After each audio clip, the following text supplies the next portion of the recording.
And in her speech today, the Prime Minister, Theresa May, said both sides will have to accept hard facts in Brexit negotiations, but she's confident of a deal with the EU on their future relationship.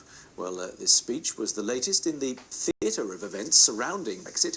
So where does this speech leave the negotiations? Joining me now from Cheltenham is negotiator Dan Hughes, whose company has trained members of the Department for Exiting the EU to deal with those Brexit talks. Dan Hughes, good evening to you. Evening. What's your reading of both sides in the light of what we heard from the Prime Minister today? Are both sides in roughly the same place in terms of how far they see these negotiations as having gone so far? I'm not sure if they're in the same place. I think there's quite a marked difference in some of the things that we've seen so far in terms of the balance of power between the two parties and how that's played out. But I think today's speech doesn't quite mark a departure, but certainly progress in terms of some of the vision that the Prime Minister has laid out today and some of the concessions that the UK is now prepared to make. So what did she say that draws you to that conclusion? Well, specifically today, talking about the fact that they're prepared to pay for access, which hasn't been specifically spoken about before. The fact that they're aware of the fact that they're not going to get everything from a negotiation. So just those things themselves show that there's a difference in approach. It was very conciliatory in tone as well, I thought today, which again was moving things on from perhaps where it's been recently. In which case it'll be interesting to see what the reaction from various EU figures will be in the coming hours. Some have obviously reacted already, but others we await.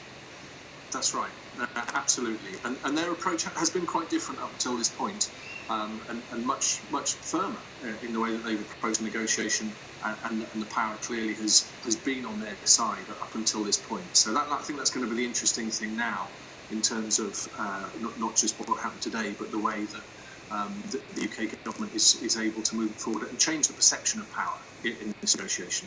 You talk of the EU side being firmer. Have they also been clearer than the UK side so far?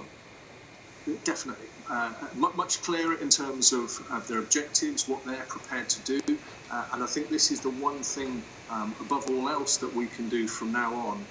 If we want to change the perception of power, one of the best ways to do it is by driving the negotiation. In other words, being very clear, make proposals, propose solutions. And I think that's what we need to do now, rather than reacting to their position and the things that they've been talking about, what they're prepared to do and not prepared to do. We can be much clearer and firmer in doing that, and then change it if necessary.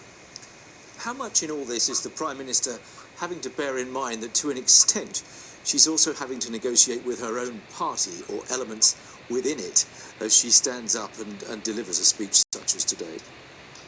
It's been the reality so far, and I'd go so far as to say that she's been, I think, fairly hamstrung in many ways so far, down to this lack of unity. You can take it down to within the cabinet, within the party and government, and then all of the political parties, the SNP and Labour, business and the interests of business. Every side has got its own requirements and needs, and she has political pressures on her, as well as negotiating pressures, whereas the EU have been able to present a much more united approach, despite the number of countries involved on their behalf. Thank you very much indeed for coming on, Dan Hughes there in Cheltenham. Thank you. Well, now more on the snow that's brought chaos to much of the UK this week amidst the misery for men